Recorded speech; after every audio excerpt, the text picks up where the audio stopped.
সুপ্রিয় দর্শক, আমি আফজাল হোসেন স্বাগত জানাচ্ছি সম্পাদকীয়তে। জুলাই গণ অভ্যুত্থানের পর রাষ্ট্র সংস্কারের পাশাপাশি রাজনীতি ও রাজনীতিবিদদের আচরণ পরিবর্তন নিয়ে আলোচনা শুরু হয়। ডাকসু নির্বাচনের পর অনেকেই বলছেন পুরনো ন্যারেটিভ আর ট্যাগের রাজনীতি এখন আর কাজে আসবে না। তারা বলছেন রাজনীতির প্যারাডাইম শিফট হয়েছে, এর সঙ্গে যে খাপ খাওয়াতে না পারবে ভবিষ্যৎ রাজনীতি তাদের জন্য কঠিন হয়ে পড়বে। রাজনীতির প্যারাডাইম শিফট নিয়ে কি ভাবছে রাজনৈতিক দলগুলো ও বিশ্লেষকরা, এসব নিয়েই আমাদের আজকের সম্পাদকীয় রাজনীতিতে নতুন ধারা। আর এসব নিয়ে কথা বলতে আমাদের স্টুডিওতে উপস্থিত আছেন মাসুদ কামাল, সিনিয়র সাংবাদিক, এবং ডক্টর মোহাম্মদ আব্দুল মান্নান, সহকারী সেক্রেটারি, বাংলাদেশ জামাত ইসলামী, ঢাকা মহানগর দক্ষিণ। দর্শক, আপনারা এই আলোচনায় অংশ নিতে পারেন, এই জন্য আপনাদের ফোন করতে হবে টেলিভিশনে দেখার নম্বরে। এছাড়া ফেসবুকের মাধ্যমেও আপনাদের মন্তব্য পাঠাতে পারেন। আলোচনা শুরুতেই জানিয়ে দেবো এখনকার প্রধান শিরোনামগুলো। ডাকসুর ভোট গণনায় চরম অব্যবস্থাপনা, অস্বাভাবিক বিলম্বে ক্ষোভ, অনিয়মের অভিযোগ তুলে নির্বাচন কমিশনের এক সদস্যের পদত্যাগ, দ্রুতই চূড়ান্ত ফল প্রকাশের আশ্বাস। ছাত্র সংসদ নির্বাচনের নামে প্রহসন দেখছেন বিএনপি নেতা ডাক্তার জাহিদ। প্রশ্নবিদ্ধ ভোট আয়োজন থেকে বিরত থাকার আহ্বান, অন্যথায় স্বৈরাচার পুনর্বাসনের শঙ্কা। নির্বাচনকালীন সরকারের নিরপেক্ষতায় জোর বিএনপির। তফসিলের আগেই দুই ছাত্র উপদেষ্টার পদত্যাগ চান মির্জা ফখরুল। 15 ফেব্রুয়ারির মধ্যেই হবে ভোট, জানালেন প্রেস সচিব। দলগুলোর হাতে জুলাই সনদের চূড়ান্ত ভাষ্য, তফসিল হিসেবে যুক্ত হবে সংবিধানে। বাস্তবায়নে রাজনীতিকরা আন্তরিক হলে বন্ধ হবে ফ্যাসিবাদ পুনরুত্থানের পথ, মত বিশ্লেষকের। এবং রণক্ষেত্র কক্সবাজার স্টেডিয়াম ভাঙচুর, আগুন, লুটপাট, আইনশৃঙ্খলা বাহিনীর সঙ্গে দর্শকদের সংঘর্ষ, ইউএনও সহ আহত 30। ডিসি গোল্ড কাপ ফুটবলের ফাইনাল ম্যাচ পণ্ড।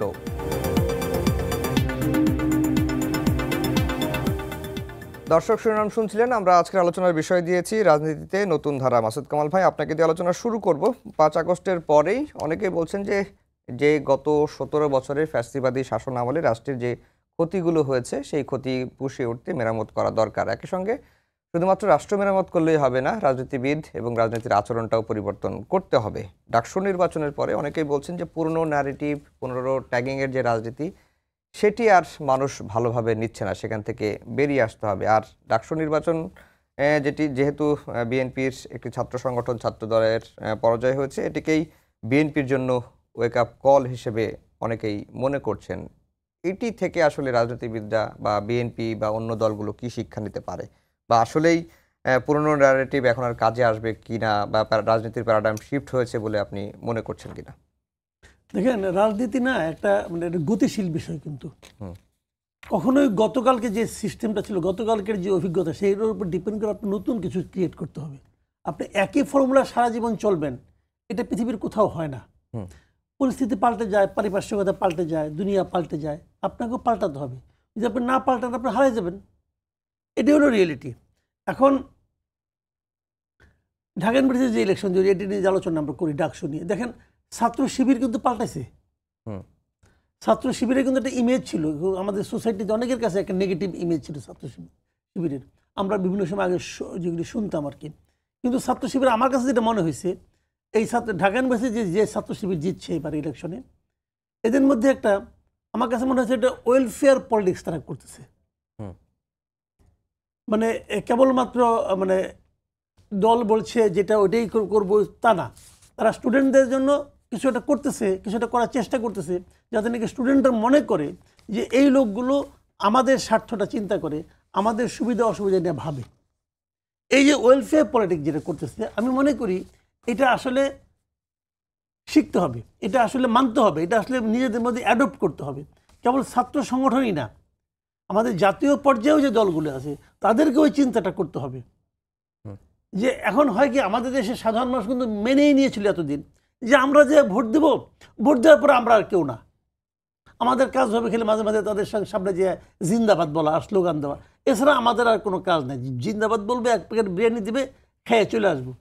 কিন্তু সেই পলিটিক্সটার মধ্যে একটা প্রশ্ন এখন এই ঘটনা কিন্তু ঘটিয়ে দিয়েছে যে না, আপনাকে ভোটারকে খুশি করে আপনাকে ক্ষমতায় আসতে হবে। মানে আপনাকে ভোট দিয়ে জনগণ ধন্য হবে না, জনগণকে খুশি করে ধন্য করে আপনাকে ভোট আদায় করতে হবে। যদি আপনি সেই পলিটিক্স করতে পারেন তাহলে করবেন।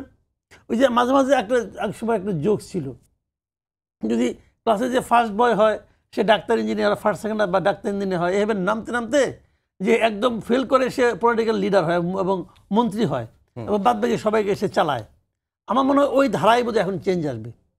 কারণ এখানে আমরা দেখলাম ডাকসুতেও যে মেধাবী স্টুডেন্ট যারা, তারাই কিন্তু এই নির্বাচনে ভালো করলো। এখানে একটা স্বতন্ত্র একটা ছেলে সভাপতি পোস্টে, মানে আপনার মানে ভিপি পোস্টে, শামীম হোসেন, সে কিন্তু খুবই আলোচনায় আসছিল, কিন্তু প্রায় 38 না 34 ভোট পাইছে। তো এটা কিন্তু একদম কম না। অত বড় বড় প্লেয়ার আপনার যে মেঘবলের সঙ্গে যিনি ভিপি যাচ্ছিলেন উনি তো 100 পার নাই। ইমি নাকি যেন নাম, 68 ভোট পেয়েছে, 18 ভোট পাইতে 68 ভোট। তো এখন তার তো একটা পার্টি ছিল, তার একটা প্যানেল ছিল। এখন যদি তার সবগুলি হলের যে প্যানেল সবাই যদি ভোট দেয় তাও তো অনেক ভোট হয়। তো মানে তার প্যানেলে তাকে ভোট দেয় নাই। আর এই ছেলে শামীম হোসেন, তাদের কোনো প্যানেল নাই। কিন্তু কিন্তু মাসুদ কামাল ভাই, আপনি যেভাবে ব্যাখ্যা করছেন, কিন্তু যেটা অনেকেই বলছিল যে এটি বিএনপির জন্য বড় ধাক্কা, বিএনপিকে বিব্রতকর অবস্থায় ফেলেছে। আপনি যদিও বিএনপির প্রতিনিধিত্ব করছেন না, তারপর আপনার কাছে একটু ব্যাখ্যাটা জানতে চাই।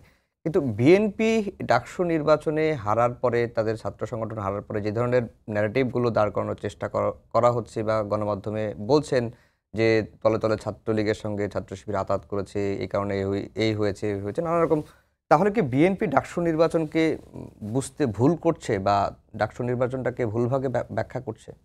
শুনেন, বিএনপি গেলে ডাকসু নির্বাচন না, বিএনপি জাতীয় নির্বাচনটা ঠিক মতো বুঝতে পারছে কিনা আমার সন্দেহ আছে। জাতীয় পর্যায়ে যে রাজনীতি সেটাও তারা ঠিক মতো বুঝতে পারছে কিনা আমার সন্দেহ হচ্ছে।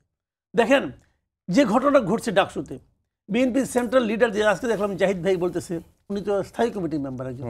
আবার দেখলাম যুবদলের সভাপতি মুনেম মুন্না, উনিও বলতেছেন যে মুনেম মুন্না বলতেছে এটা নাকি হাসিনার ইলেকশন ইঞ্জিনিয়ারিংকে হার মানাইছে। ঠিক আছে, এই যেটা জাহিদ হোসেন উনিও বলতেছেন ইঞ্জিনিয়ারিং হয়েছে, কারচুপি হয়েছে।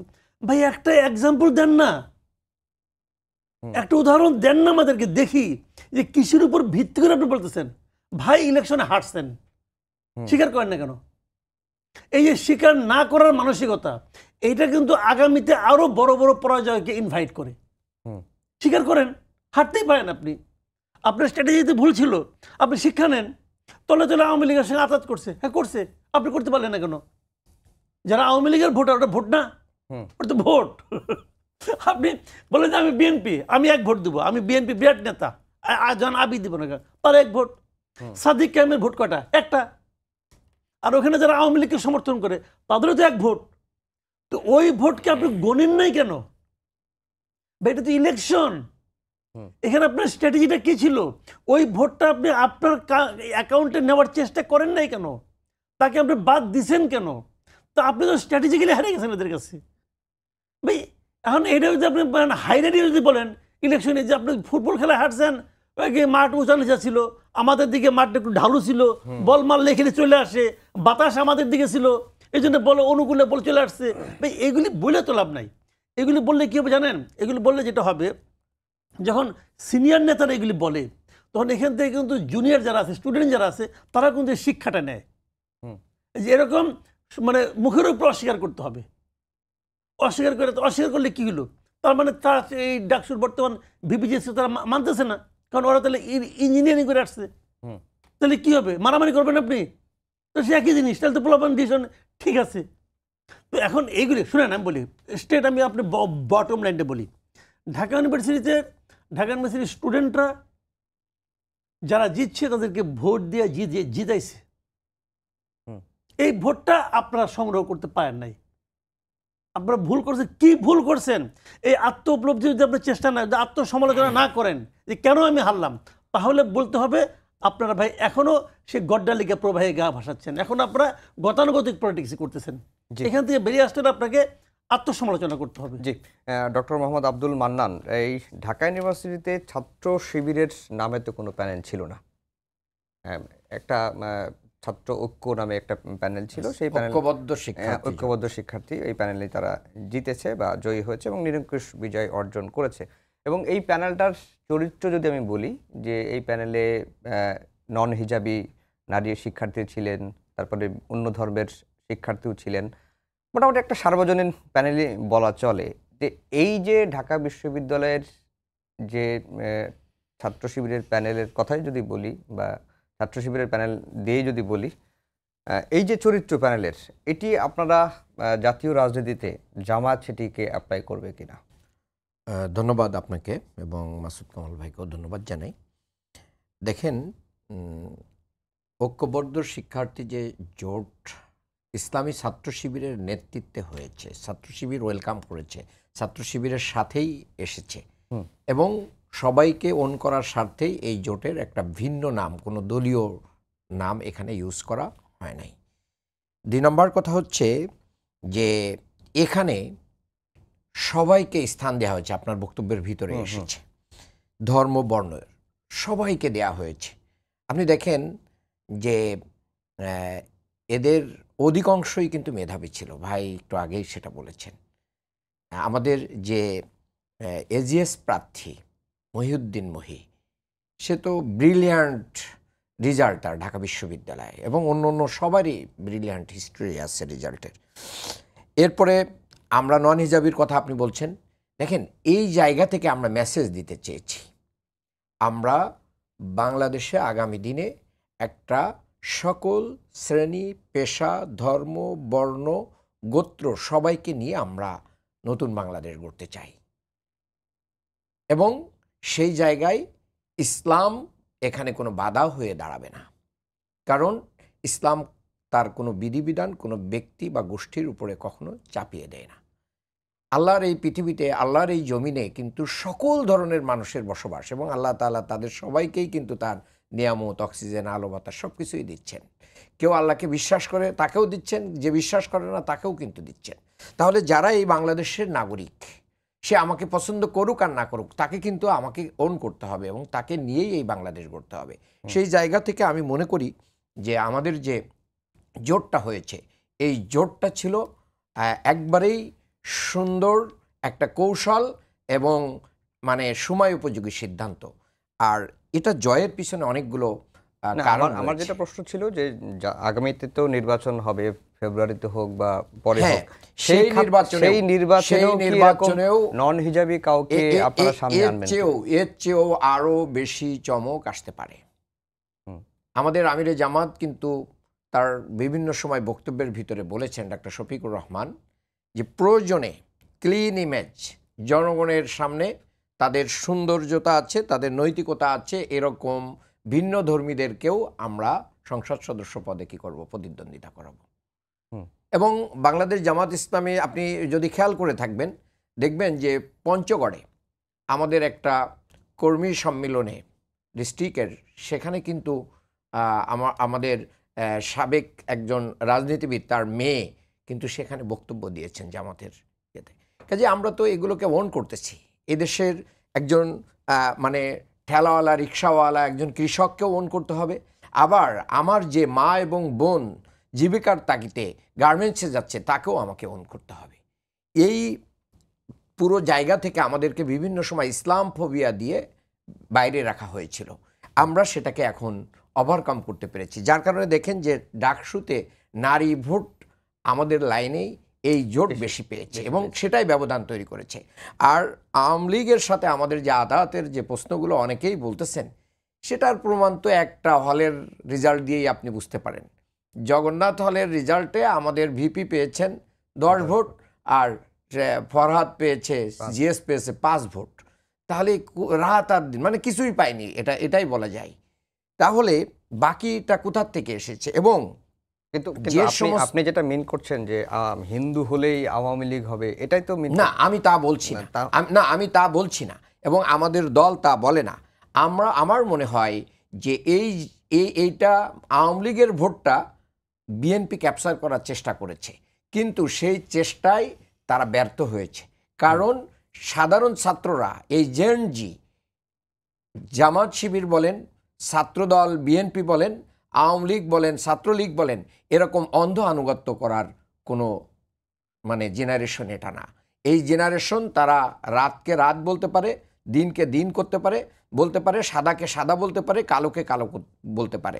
এই জন্য এই যে রাজনীতিতে যে নতুন ধারা, আপনার এই শিরোনাম, সেই শিরোনামটাই সার্থক হচ্ছে যে এই জেনারেশনের যে সিদ্ধান্ত গ্রহণের যে এক্সক্লুসিভ ওয়েটা তৈরি হয়েছে এবং তারা যে সেটা করতেছে, এটার কারণে আমাদেরকে বদলানোর কোনো বিকল্প নেই, আমাদেরকে বদলাতে হবে। না, আমরা যেটা রাজনীতিতে নতুন ধারার আলোচনার বিষয়টা দিয়েছি এই কারণে যে অনেকেই বলছেন যে আগের যে ট্যাগিং বা চেতনার কথা, ফ্রেমিং করা, এগুলো এখন আর চলবে না, এখন জনকল্যাণমূলক করতে হবে, সেটা করতে হবে। কিন্তু আপনারা কি সেখান থেকে বের হয়ে আসতে পেরেছেন?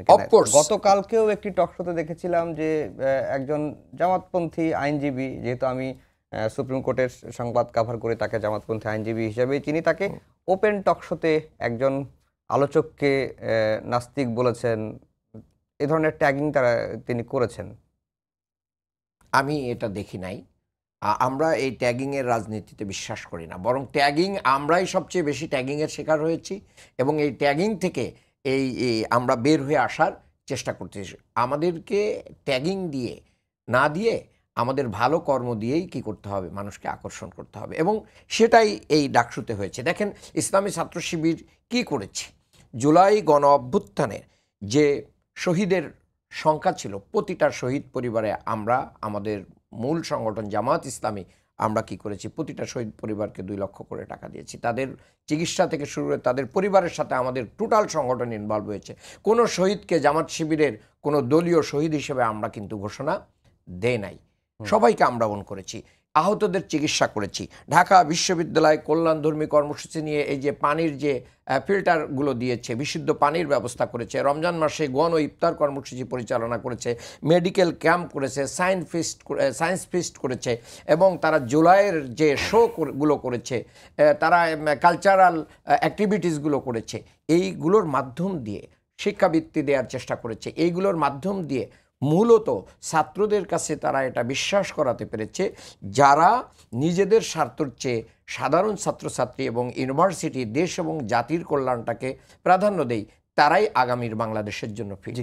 জি, মাসুদ কামাল ভাই, যেটি এর আগের আলোচনা আপনি বলছিলেন যে শুধুমাত্র ইলেকশন ইঞ্জিনিয়ারিং হয়েছে, এরকম গড্ডালিকা প্রবাহে না যাওয়াটাই বিএনপির জন্য শ্রেয়, কিন্তু বিএনপি এই ন্যারেটিভটা দাঁড় করানোর চেষ্টা করছে ডাকসুতে হারার পরে, যে গত 17 বছরের ছাত্রদল ক্যাম্পাসে থাকতে পারে নাই, সেই সময় ছাত্র শিবির বিভিন্নভাবে ছাত্রলীগের মধ্যে থেকে তারা রাজনীতিটা করে গেছে, জনকল্যাণমূলক যে কাজগুলো সেগুলো করে গেছে, সেই কারণে তারা এই সুবিধাটা পেয়েছে। আপনার কাছে কি তাই মনে হয় কিনা?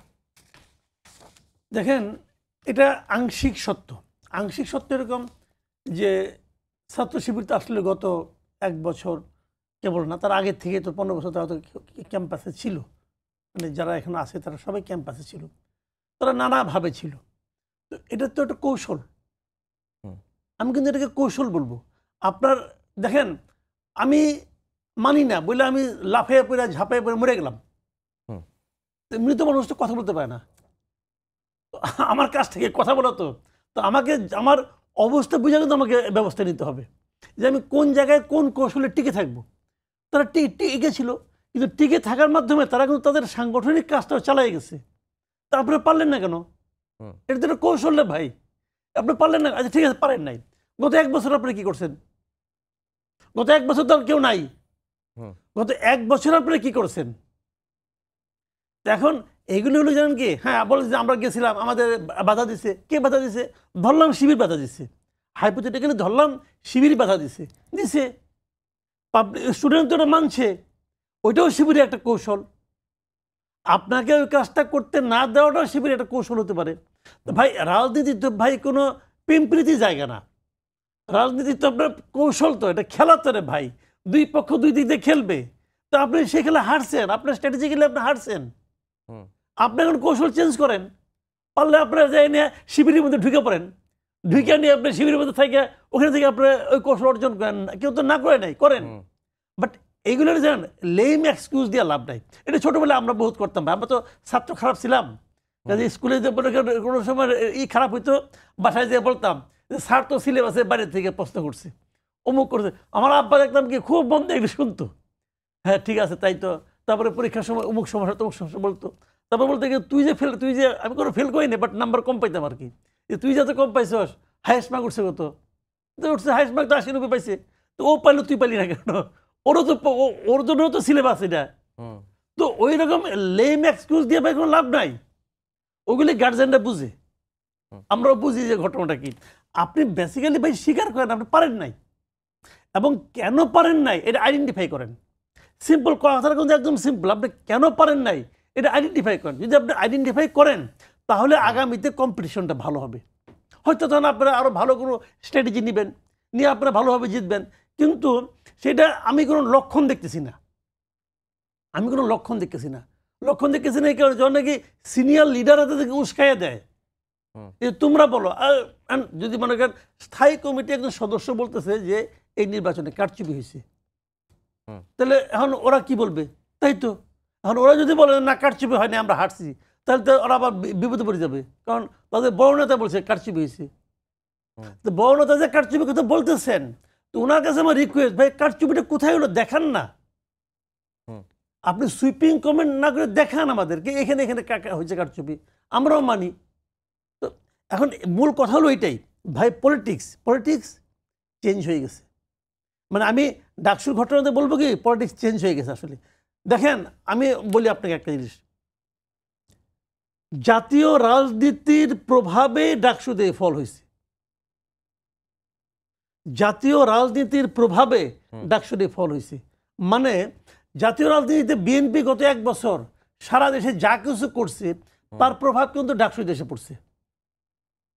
আমি আপনাকে একটা এক্সাম্পল দিয়ে বলি ভাই, প্রত্যেকটা প্রত্যন্ত অঞ্চলে আপনি যান, উপজেলা যান, জেলায় যান, দেখবেন যে আওয়ামী লীগের লোকজন যারা নাকি একদম মনে করেন উপজেলা পর্যায়ের কমিটিতে আছে, এমন ইউনিয়ন কমিটিতে আছে যারা আছে, ওদের সবার নামে কিন্তু মামলা আছে, যেটা আওয়ামী লীগ আমলে বিএনপি নামে ছিল। বিএনপি লোকটা সব কিন্তু দৌড়ের উপর ছিল। আচ্ছা, তো আওয়ামী লীগের এখন আওয়ামী লীগ নাই, এখন আওয়ামী লীগ বিএনপি আসছে, এখন তারা রিভিউ দিচ্ছে, তারাও সবার বিরুদ্ধে মামলা করতেছে।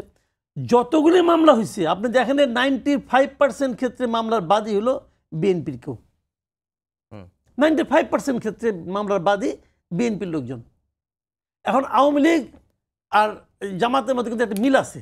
মিলটা কোথায় আমি বলি, আওয়ামী লীগও মোটামুটি বংশানুক্রমিক দল, জামাতও মোটামুটি বংশানুক্রমিক একটা দল। মনে করেন উনি জামাত করেন, ওনার সন্তান আর যাই হোক সিপিবি অথবা অন্য কোনো দলে যাবে না, ঘুরে ফিরে এখানে থাকবে। কারণ এটা তো মনে করেন একদম বাচ্চা কাল থেকে তো তার স্কুলিংটা হচ্ছে ঘরের থেকেই। তো সেই স্কুলিংয়ের কারণে আওয়ামী লীগে কিন্তু দাদা আওয়ামী লীগ করতো, বাবা আওয়ামী লীগ করতো, এরকম ভাই বড় ভাই যুবলীগ করে। এখন ঢাকা ইউনিভার্সিটিতে যে ছেলেটা ছাত্রলীগকে ভোট দেয় অথবা ছাত্রলীগের সমর্থক, যে ছেলেটা, ওর নেতা দরকার নাই, সমর্থক তো কিছু ছিল, তারা তাদের ফ্যামিলিতে কিন্তু ওই মামলা আছে, তার বাবার নামে মামলা আছে, ভাইয়ের নামে মামলা আছে, ওই মামলা বাদীকে বিএনপি। তো ও দেখতেছে যে বিএনপির কারণে আমার ভাই বাপ দৌড়ের উপরে আছে, তো সে কি বিএনপির প্রতি একতরফা প্রেম দেখাবে? এটা হয় নাকি? তো এইটা তো খুব স্বাভাবিক ব্যাপার। এবং তারা তো আমি মাঝখানে আমারও ভুল আছে, আমি কিছু আমার একটা ধারণা ছিল, ভুল ধারণা। আমি মনে করছিলাম যদি আওয়ামী লীগ ইলেকশন না করে তা আওয়ামী লীগের ভোটগুলি বোধহয় বিএনপির বাক্সে যাবে, এই ধারণা কিন্তু আমার পোষণ করতাম এবং প্রকাশও করতাম। কিন্তু এই নির্বাচনের পর আমাকে অনেকে ব্যাখ্যা করে বলছে ভাই ঘটনা হলো এটা, মানে আমাকে একজন আওয়ামী লীগের লোকই বলছে যে ঘটনা হলো এটা, যে যারা এখনো ইলেক্টেড হয় নাই, ক্ষমতায় আসে নাই, তারা আমাদের যে টর্চার করতেছে, যদি তারা ক্ষমতায় আসে তাহলে কি হবে? তো আমরা ভাই তাদেরকে ভোট দেবো না। তো আমি জানি না, একটা দিয়ে তো সব বলা যাবে না, এটা বললে আবার অনেকে মন খারাপ করবে যে আমি ডিসিশন দিয়ে দিচ্ছি। ডিসিশন দিচ্ছি না, আগে আমার যে ধারণা ছিল নিজের ভুলটা আমি স্বীকার করতেছি, আমার ওই ধারণা ঠিক ছিল না। এটা ডাকসু প্রমাণ হয়েছে, এটা ডাকসুতে প্রমাণ। ডাকসুতে আরেকটা কারণে হারছে, আমি সেটাও বলি। বললাম না জাতীয় নির্বাচনে প্রভাব পড়ছে, এটা বলে শেষ করি। সেটা হলো আপনার ঢাকা ইউনিভার্সিটির স্টুডেন্টদের সবচেয়ে বড় ভয়টা কোথায় ছিল বলেন তো? গণরুম নিয়ে। গণরুমের ভয়, পরীক্ষার আগের রাত্রে বলছে চলো যাই মিছিল করতে হবে, মিছিলের ভয়। আচ্ছা, এগুলি কারা করাইতো? আপনি বলবেন যে ছাত্রলীগ করাইতো, আমি অন্যভাবে ঘুরে বলি এটা আসলে করাইতো সরকারি দল, সরকারি দলের যে ছাত্র সংগঠন তারা করাইতো। আর বিএনপি বাইরে এমনভাবে বলা বলি শুরু করছে যে তাদের সরকারে আসাটা এখানে মানে সময়ের উপর নির্ভর করতেছে, ফেব্রুয়ারি মাসটা আসলেই তারা সরকারে। তখন এদের মধ্যে এই ভয়টা ঢুকতে পারে যে আমরা যদি ছাত্র দলকে নিয়ে আসি তাহলে তো আবার সরকারি দল আসবে, তো আমরা ডাকসুদের সরকারি দল চাই না। এটাও কিন্তু একটা কারণ হিসেবে কাজ করতে পারে, জি। এটা আমার ধারণা। জি, ডক্টর মোহাম্মদ আব্দুল মান্নান, আরেকটি বিষয়ে আলোচনা নিয়ে আসতে চাই যে যেটা আপনি বলছিলেন যে আপনি জানেন না যে একজন টকশোতে একজন কে জামাত সমর্থক একজন ব্যারিস্টার উনি নাস্তিক ট্যাগ দিয়েছেন, এটি আপনি জানেন না, ঠিক আছে। আরেকটি বিষয় হচ্ছে যে এই যে আমরা দেখছি যে সামাজিক যোগাযোগ মাধ্যমে এখনও আপনারা যদি বলছেন যে পুরনো ন্যারেটিভ, পুরনো যে বয়ান সেটি এখন আর কাজে দেবে না, ট্যাগ কাজে দেবে না, কিন্তু আমরা দেখেছি যে অনেক ক্ষেত্রেই সামাজিক যোগাযোগ মাধ্যমে যখনই যেটি যেটি জামাতের বিপক্ষে যায় বা জামাতের মতের বিপক্ষে যায় তখনই তাকে শাহবাগী, তারপরে হচ্ছে ফ্যাসিবাদের দোসর, নানা রকম ট্যাগ দেওয়া হচ্ছে। সেটির ক্ষেত্রে আসলে দল হিসেবে জামাত কি ভাবছে? বিশেষ করে সামাজিক যোগাযোগ মাধ্যমে এই বিষয়গুলো বেশি আসছে এবং এই অভিযোগগুলো মোটা দাগে আপনাদের দিকেই যাচ্ছে। জি, ধন্যবাদ। আসলে এখন তো সোশ্যাল মিডিয়ার এত এক্সপানশন যে সেখানে দলীয়ভাবে কি চিন্তা করা হচ্ছে আর নির্দলীয়ভাবে কি হচ্ছে কিংবা আমার আইডি বা অন্য ইয়ে থেকে কি করা হচ্ছে, এগুলো একটা বড় একটা ক্রিটিক্যাল জায়গায় চলে গেছে। তবে আমি আমার দলীয় স্ট্যান্ড এবং আমার ব্যক্তিগত মতামত এটা ক্লিয়ার করছি, কোনো ধরনের গালিগালাজ ট্যাগিংয়ের রাজনীতি বাংলাদেশে থাকা উচিত না। এই জায়গায় যে দলই হোক, আমি মনে করি যে আমাদেরকে এই জায়গা থেকে বেরিয়ে এসে আমাদের কল্যাণধর্মী কাজের প্রতিযোগিতা করতে হবে। আমরা যদি এটা হয়ে থাকে আমাদের দ্বারা, তো এটা ভুল, এই ভুল আমাদেরকে শুধরাইতে হবে, না হলে এই জেনারেশন আমাদেরকে কি করবে না, আমরা আমাদের ভালো কাজ দিয়ে আদর্শ দিয়ে অন্যগুলোকে প্রতিহত করব, এটাই হচ্ছে আমাদের পলিসি। না, আরেকটি বিষয় হচ্ছে যে আপনারা কল্যাণমুখী রাজনীতি করতে চান, করছেন। ছাত্র শিবিরের যে ভিপি প্যানেল তারা নির্বাচিত হয়ে যাওয়ার পরে প্রথমে তারা শহীদদের রায়ের বাজারে স্মৃতিসৌধে গিয়েছেন। এর আগে যে জুলাই আন্দোলনের শহীদদের গণকবর সেখানে তারা গিয়ে দোয়া মোনাজাত করেছেন। অনেকে এই রায়ের বাজারের স্মৃতিসৌধে গিয়ে দোয়া মোনাজাত করাকে বলছেন যে এটি 50 বছরের এটিই প্রথম ঘটনা ঘটলো। তো আপনারা কি মুক্তিযুদ্ধ নিয়ে আপনাদের অবস্থানটাও পরিবর্তন করছেন কিনা? না, মুক্তিযুদ্ধ তো আমরা স্বীকার করি, বাংলাদেশে মুক্তিযুদ্ধ তো আমরা অস্বীকার করি না, আমরা তো বাংলাদেশ জিন্দাবাদ বলি, তাই না? এবং আপনি জানেন যে বাংলাদেশের স্বাধীনতার পর থেকে এই পর্যন্ত বাংলাদেশ জামাত ইসলামীর কোনো নেতা এবং কর্মী এমন কোনো কর্মকাণ্ড পরিচালনা করেন নাই যেটা বাংলাদেশের স্পিরিট, বাংলাদেশের স্বাধীনতার সার্বভৌমত্ব, কৃষ্টি, কালচার এবং তার বিরুদ্ধে যায়। তাহলে আমরা তো বাংলাদেশকে ওন করে নিয়েই এই রাজনীতি করছি। সেজন্য 54 বছর পরে এসে এই জেনারেশন এটা ক্লিয়ার মেসেজ পেয়ে গেছে যে আমাদের নামে যেগুলো ট্যাগিং দেওয়া হতো ওইটার সাথে আমাদের সম্পর্ক নেই। 2 নম্বর কথা হচ্ছে যে আমাদের নেতারা যখন বিএনপির সাথে 4 দলীয় জোটে মন্ত্রী ছিলেন তখন কিন্তু তারা শহীদ মিনারে গিয়েছেন। তাহলে এই জায়গা থেকে মানে আমাদেরকে আপনারা ব্লেম দিতে পারেন না যে রায়ের বাজারের বধ্যভূমিতে কেন গেল। অবশ্যই এই দেশের যারা এই দেশের স্বাধীনতা যুদ্ধে অংশগ্রহণ করে যাদের জীবন বাজি রেখেছে, যারা জীবন দিয়েছে, তারা এই জাতির শ্রেষ্ঠ সন্তান। আমাদের আমিরে জামাত তো তাদের জন্য মানে তার নিজের মনের উচ্ছ্বাস প্রকাশ করেছেন, তাদেরকে স্বীকার করেছেন। এবং এই যে আমাদেরকে ব্লেম দিয়ে এখান থেকে সেপারেট করে আমাদের পুরো জাতিকে বিভাজনের জায়গায় নিয়ে যাওয়া হয়। আমরা বাংলাদেশি, কেন আমাদেরকে পাকিস্তানি বলতে হবে, কেন আমাদেরকে মৌলবাদী বলতে হবে? পাকিস্তানের সাথে আমাদের বাংলাদেশের 1 ইঞ্চি সীমানা আছে নাকি? তো পাকিস্তানি বলার সাথে সাথে কেউ যদি ইন্ডিয়ান হয় তো তাকে আপনি ইন্ডিয়ানও বলবেন সাথে সাথে, তো আপনি তো সেটা বলছেন না। কাজেই আমরা কাউকে ইন্ডিয়ানও বলতে চাই না, কাউকে পাকিস্তানি বলতে চাই না। আসুন নতুন ধারার রাজনীতিতে আমরা বাংলাদেশি হই, বাংলাদেশকে মন করি। বাংলাদেশি হওয়ার কারণে আপনি মুক্তিযুদ্ধে অংশগ্রহণ করেছিলেন বলে আপনি কি দুর্নীতি করতে পারবেন? এই লাইসেন্স কি আপনাকে দেওয়া হয়েছে? আপনি কি যা ইচ্ছা তাই বলতে পারবেন? এই লাইসেন্স কি দেওয়া হয়েছে? এটা দেওয়া হয় নাই। আমরা অবশ্যই আপনি মুক্তিযোদ্ধা হিসেবে আপনাকে সম্মান করি, কিন্তু আপনি যা ইচ্ছা তাই বলে যাবেন, যা ইচ্ছা তাই করে যাবেন আর এই জাতি চুপ করে বসে থাকবে, এই লাইসেন্স তো কাউকে দিয়ে দেওয়া হয় নাই। কাজেই এই দেশ বিক্রির জায়গাও কাউকে দিয়ে দেওয়া হয় না। আওয়ামী লীগ যেটা করেছে, তারা মুক্তিযুদ্ধকে পুঁজি করে বাংলাদেশে তারা বিভাজনের রাজনীতি করেছে এবং এই দেশকে ইন্ডিয়ার কাছে তুলে দেওয়ার জন্য যা কিছু করার শেখ হাসিনার বক্তব্য যে আমি যা করেছি ইন্ডিয়া কোনোদিন ভুলতে পারবে না, এবং তা ভোলে নাই। এটার প্রমাণ হচ্ছে কোন ক্ষমতা বলে এবং কিসের ভিত্তিতে শেখ হাসিনা এবং তার রেজিমের যে মানুষগুলো ইন্ডিয়াতে আছে কিসের ভিত্তিতে আছে? এটা কোন ক্ষমতা বলে, কিসের বলে? আপনি কয়জনকে রাজনৈতিক আশ্রয় দিয়েছেন তার লিস্ট দিক একটা দেশ। এবং দেখেন এই ডাকসুর নির্বাচনের বিজয়ের পরে ইন্ডিয়ার পক্ষ থেকে কেউ কেউ কিন্তু মানে তার উৎকণ্ঠা প্রকাশ করছে। তাহলে বাংলাদেশের রাজনীতি আর বিদেশিদের হাতে না থাকুক, এটাই বাংলাদেশিদের চেতনা। সেই জায়গা থেকে তরফ থেকে উৎকণ্ঠা প্রকাশ করা হয়েছে, এটিও যেমন ঠিক, তেমনি পাকিস্তান জামাতের তরফ থেকে ডাকসু নির্বাচনে ছাত্র শিবিরের প্যানেল জয়ী হওয়ার কারণে অভিনন্দন জানিয়েছে। এটাও তো অভিনন্দন জানানো তো ভালো কাজে অভিনন্দন জানানোটা কি এটা অপরাধ? না, পাকিস্তান ক্রিকেট টিম যখন জিতে তখন বাংলাদেশের সকল বিশ্ববিদ্যালয় থেকেই তো হাততালি দেই। তাই এটা কি বাংলাদেশিদের অপরাধ? একটা বিজয়ী দলকে যে ভালো করেছে আপনি ভালোকে ভালো বলেন, তারা খারাপ করলে তাদের খারাপটাকে আমরা খারাপ বলবো। কাজেই কারোর অভিনন্দনটাকে, পাকিস্তানিদের সাথে তো কিছুদিন আগে বিএনপির মিটিংও হয়েছে, তা আমরা কি বলবো যে বিএনপি পাকিস্তানপন্থী? এটা তো একটা দেশের আন্তঃসম্পর্ককে কি করে? আপনি যখন ভারতের উদাহরণটা আনলেন তখন আমি ভারতের উদাহরণটা উদ্বেগ প্রকাশ করতে পারেন না। শুনেন, আপনি বাংলাদেশের একটা দলের এই যে ভূমিধস জয়, এই বিজয়কে আপনি সহ্য করতে পারছেন না, এটা দুর্ভাগ্যজনক। এটা দুর্ভাগ্যজনক। জাতি হিসেবে সকল দলকে এটাকে প্রতিবাদ করা উচিত ছিল। এবং আমি ধন্যবাদ জানাই যে মেঘ মোল্লা বসু সে নিজেও কি করেছে, প্রতিবাদ দিয়েছে। আমি তাকে ওয়েলকাম করি, কারণ আমরা বাংলাদেশি, আমরা বাংলাদেশের প্রশ্নে আমাদের কারোর সাথে কোনো বিরোধ নেই এবং কোনো প্রকার ছাড় নেই। এটাই হচ্ছে আমাদের ইয়ে। আরেকটা কথা আমি বলতে চাই ভাই, যেটা বলতেছিলেন যে দেখেন জাতীয় রাজনীতির যে প্রভাবটাই যে জাকসুতে পড়ে গেল। আজকে দেখেন আপনার সংবাদে বলা হয়েছে যে একজন শিক্ষক পদত্যাগ করেছেন অনিয়মের কথা বলে। উনি ভোট গ্রহণ শেষ হয়েছে গতকাল 4টার সময়, উনি আজকে রাত্রে কেন পদত্যাগ করবেন? উনি কালকে বুঝতে পারেন না যে ভোট গ্রহণে অনিয়ম হয়েছে? মূলত লন্ডনের চাপে এটা হচ্ছে। আমাদের কাছে এগুলোর মেসেজ আছে। এবং পরাজয়ের আরেকটা কারণ ডাকসুতে, সেটা হচ্ছে এই দেখেন একদিন কিন্তু সময় ডাকসুর ব্যাপারে সময় বাড়াতে বাধ্য হয়েছিল যে সিদ্ধান্ত আসবে লন্ডন থেকে। তো যে ছাত্রদের নিজেদের সিদ্ধান্ত লন্ডন থেকে আসবে, ছাত্ররা তো ঢাকা বিশ্ববিদ্যালয়ের ছাত্ররা এটাকে কিন্তু ভালোভাবে নেয় নাই। এটা কিন্তু একটা বাস্তবতা।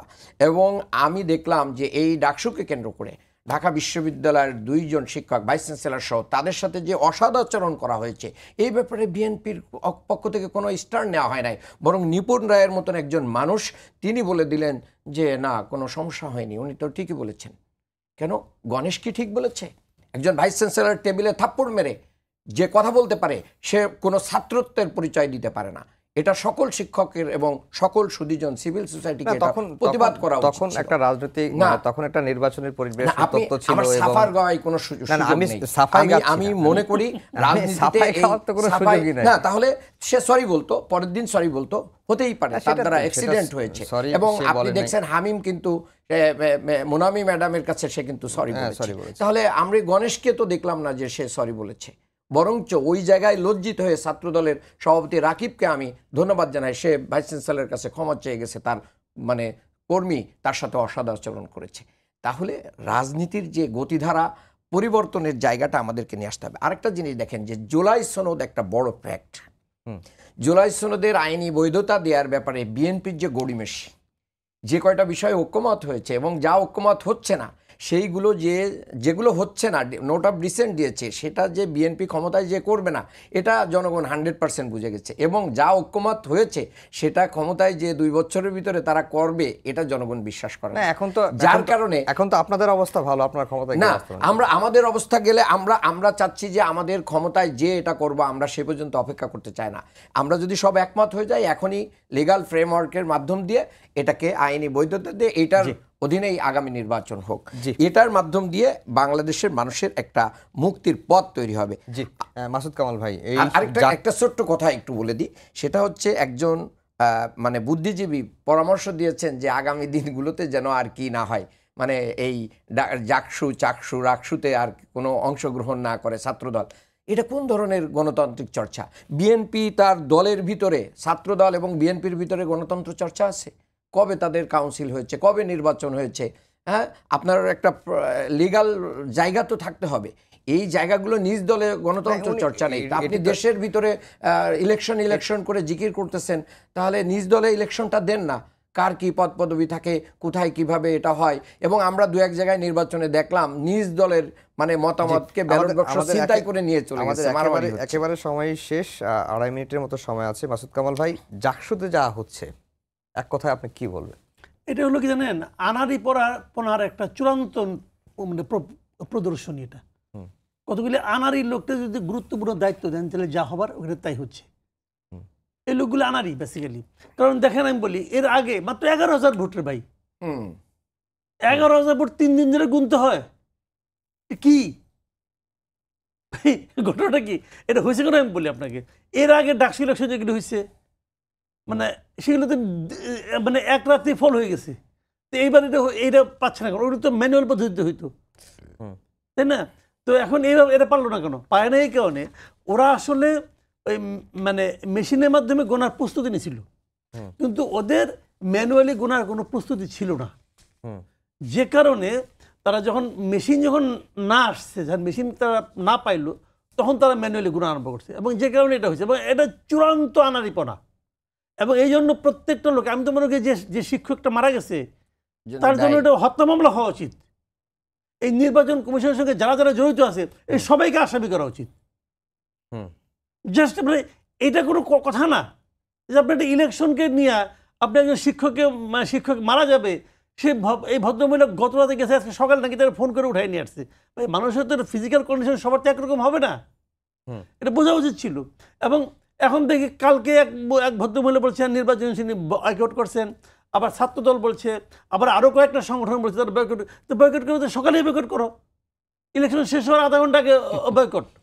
ভাই মানে ঠিক আছে, আমার কথা হলো কি যে আপনারা এগুলো করেন, কিন্তু ইলেকশনটা কন্ট্যাক্ট নিতে করতে পারছেন না। আজকে আপনি বলেন 3 দিন লাগে ভাই 11,000 ভোট গুনতে, এটা কিছু হইলো? তারা বলতেছে যে সেন্ট্রাল যে কমিটি আছে যেটা জাকসুর, ওখানে কি 3টা ব্যালট পেপার, আর এখানে তো ছিল 6টা ঢাকায়, এবং 30,000 ভোট। তাহলে এখানে 38,000 ভোট। হ্যাঁ, ওই যে 39 মানে এখানে কাস্টিং যেটা হয়েছে সেটা বলছি। তাহলে এখন আপনি বলেন না, এটা কিছু হলো? 20 সেকেন্ড বলতে না, এরা তো মেশিন দিয়ে গুনছে, ঠিক আছে, তো তোমরা মেশিন আয়োজন করলে না কেন? তোমার কোনো বিকল্প কোনো ব্যবস্থা থাকলো না কেন? আমি একটু 20 সেকেন্ড বলতে 20 সেকেন্ড 10 সেকেন্ডের সময় দিন। আমরা সবাইকে ধন্যবাদ জানিয়ে শেষ করছি আমাদের আজকের সম্পাদকীয়। আগামীকাল আবারও দেখা হবে একই সময়ে। শুভরাত্রি।